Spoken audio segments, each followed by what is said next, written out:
if I was looking to lose weight or to improve my health and well-being, this is the 5 steps that I would take that are simple and effective to make sure that I succeed.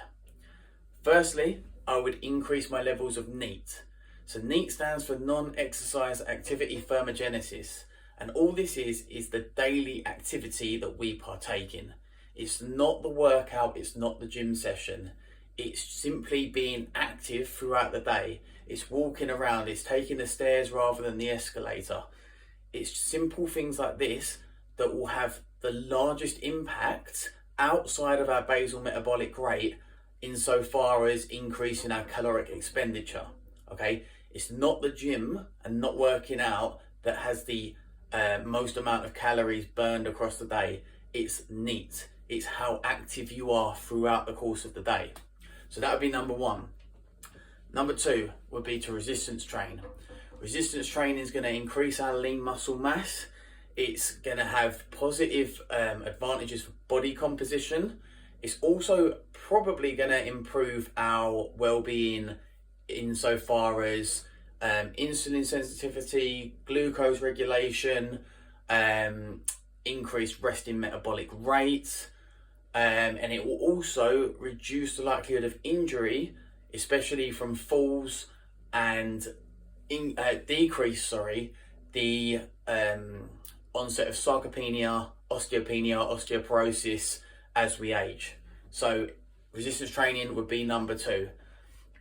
Number 3 would be to have a high protein intake.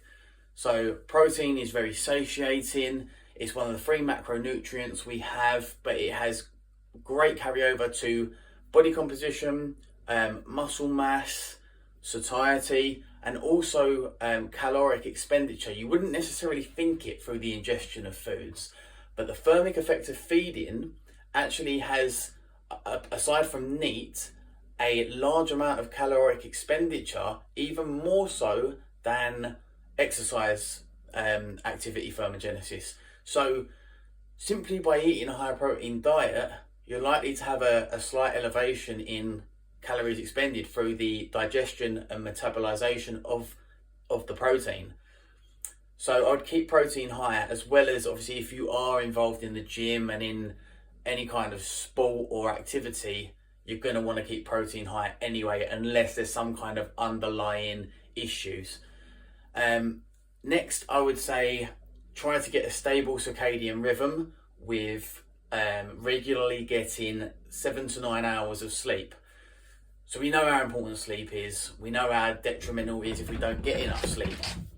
And ultimately, trying to keep a stable circadian rhythm will help with the downstream effects of obtaining cognition through the day, energy levels through the day, but also it will have a positive impact on our appetite regulation and the food choices that we make, because we know that if we're underslept, not only are we under recovered, but we have differences in the foods that we crave, and also with our hunger and satiety response.